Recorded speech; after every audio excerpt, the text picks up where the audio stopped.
ভারতে পলাতক শেখ হাসিনার কাছে ফোন করে কেঁদে কেঁদে হাত জোর করে ক্ষমা চেয়ে যা বললেন বাংলাদেশের 5 উপদেষ্টা। আপনি আমাকে ক্ষমা করে দিবেন প্লিজ। বিয়স নতুন একটি গুরুত্বপূর্ণ ভিডিও নিয়ে চলে আসলাম। ভিডিওটি না টেনে সম্পূর্ণ দেখার অনুরোধ রইল। 5 জন উপদেষ্টা তারা শেখ হাসিনার সাথে গোপনে ফোনের মাধ্যমে কথা বলেন, তারা কান্দাগাড়ি করে শেখ হাসিনার কাছে ক্ষমা চাচ্ছেন যে আমাদের আপনারা ক্ষমা করে দেন, এমনকি আপনার পাশে আমাদের রাখেন। আমাদের ভুল আমরা বুঝতে পারছি, আমরা বুঝতে পারি নাই। এই 5 জন উপদেষ্টা তারা কেন এই কথা বললেন শেখ হাসিনারে, চলুন আমরা সেই ভিডিওটি মনোযোগ দিয়ে দেখে আসি। ভারতে পলাতক শেখ হাসিনার কাছে ফোন করে কেঁদে কেঁদে হাত জোর করে ক্ষমা চেয়ে যা বললেন বাংলাদেশের 5 উপদেষ্টা। বলো। মাননীয় প্রধানমন্ত্রী, আপনি আমাকে ক্ষমা করে দিবেন প্লিজ। আচ্ছা আচ্ছা, ঠিক আছে, ধন্যবাদ।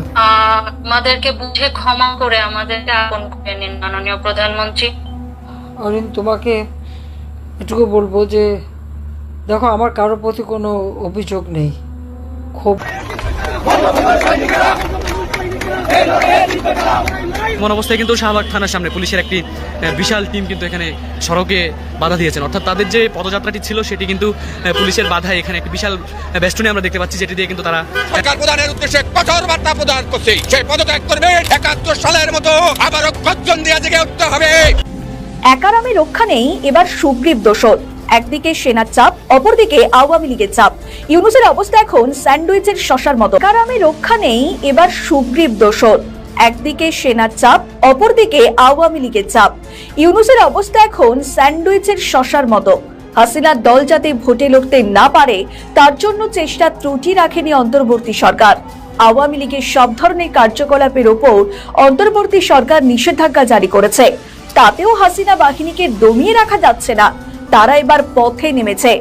দলের নেতাকর্মীদের মুখে এখন শোনা যাচ্ছে এই স্লোগান, পথে এবার নামো সাথী, পথেই হবে পথ চেনা। লক্ষ্য একটাই, বাংলাদেশের যে কোনো মূল্যে জনগণের শাসন পুনঃপ্রতিষ্ঠা করা। আওয়ামী লীগ এবার সংসদ ভবনের সামনে মিছিল করেছে। ছোটখাটো মিছিল নয়, বেশ বড় ধরনের মিছিল। সংসদ ভবন মানেই নিরাপত্তার কড়াকড়ি। পুলিশ বাহিনী সেখানে ছিল না তা নয়, কিন্তু আওয়ামী লীগকে রক্ষার সাহস তারা দেখাতে পারেনি। একেবারে কিছু না করলেই ব্যাপারটা লজ্জাজনক জায়গায় পৌঁছে যাবে। তাই একজনকে পুলিশ গ্রেপ্তার করেছে। তেজগাঁও থানার ওসি মোবারক হোসেন বলেন, দুপুর 1:45 থেকে আওয়ামী লীগের একদল নেতাকর্মী বিজয় সরণি মেট্রো রেল স্টেশনের পাশ থেকে মিছিল করে যেখানে খামার বাড়ির দিকে চলে যায়। খবর পেয়ে পুলিশ ঘটনাস্থলে পৌঁছে মাদারীপুরের শিবচরের বাসিন্দা ছাত্রলীগের প্রাক্তন নেতা সিরাজুল ইসলামকে ব্যানার সহ আটক করে। সংসদ ভবনের সামনে আওয়ামী লীগের মিছিলে অন্তর্বর্তী সরকার রীতিমতো অস্বস্তিতে।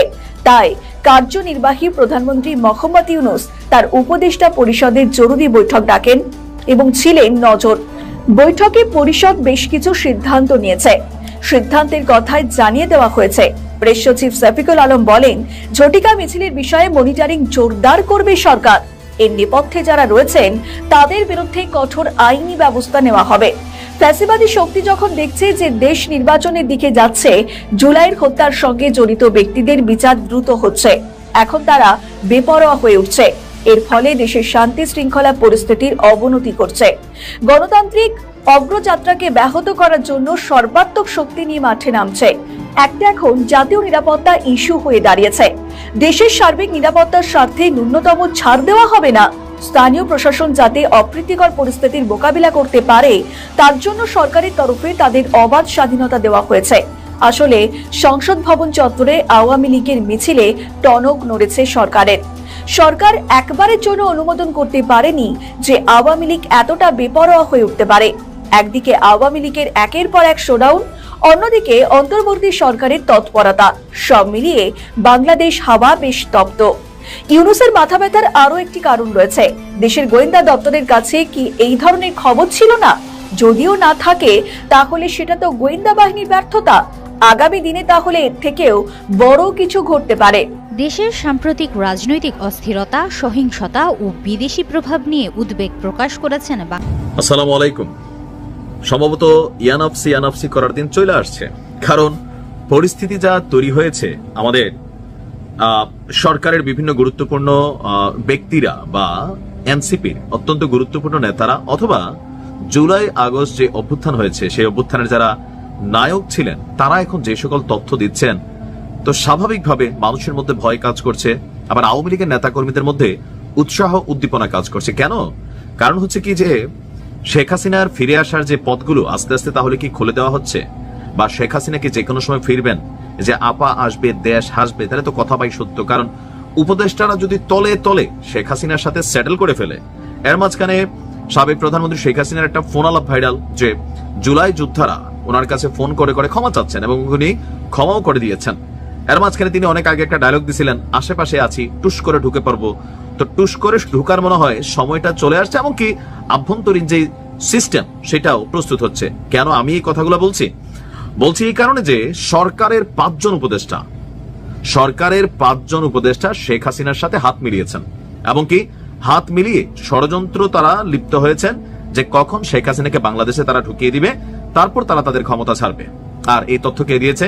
এই তথ্য দিয়েছে গণ অধিকার পরিষদের সাধারণ সম্পাদক রাশেদ খান। আজকে রাজধানীর ঐকমত্য কমিশনের বৈঠক শেষে সাংবাদিকদের এই অভিযোগ করেছেন রাশেদের বক্তব্য, আমাদের আজকের আলোচনায় মনে হয়েছে আমরা যেন নতুন করে আলোচনা শুরু করেছি, অথচ আজ চূড়ান্ত সিদ্ধান্ত আসার কথা ছিল। শেখ হাসিনার সাথে 5 জন উপদেষ্টা হাত মিলিয়েছে এবং তারা ষড়যন্ত্রে লিপ্ত হয়েছেন। আজকের আলোচনা দেখে মনে হচ্ছে আমরাও যেন শেখ হাসিনার সাথে হাত মিলিয়ে ফেলেছি। এখন কারা সেই 5 জন উপদেষ্টা, এটা আমাদের জানা দরকার আছে। কারণ রাশেদরা যখন বলে 5 জন, নাহিদ যখন বলে কয়েকজন উপদেষ্টা সেফ এক্সিটের কথা ভাবছেন, আসিফও বলে যে কারা কারা কি করতেছেন, ভাই এগুলো তো জাতির মধ্যে বিভ্রান্ত ছড়াচ্ছে। তা আপনারাই আন্দোলনের প্রথম সারির নায়ক ছিলেন, আপনারাই তলে তলে ক্ষমতা নিলেন, আপনারাই টাকা পয়সা কামাইলেন, লুটপাট করলেন, আপনারাই নিয়োগ বাণিজ্য করলেন, আবার দেশের এই দুর্দিনে এখন আপনারাই বলতেছেন যে শেখ হাসিনার সাথে উপদেষ্টারা হাত মিলিয়ে ফেলতেছে। মানে এখন কি মানে আর পারতেছেন না বিষয়গুলো হজম করার, না শেখ হাসিনার ডরে আসলে কে কি বলতেছেন নিজেও জানেন না? অনেকটা কিন্তু এরকমই মনে হচ্ছে। শেখ হাসিনাকে সবাই ভয় পায়, যে যত কথা আজকে বাংলাদেশে বলুক, বাস্তবতা হচ্ছে শেখ হাসিনার খুব ডক্টর ইউনূস নিজেই ভয় পান।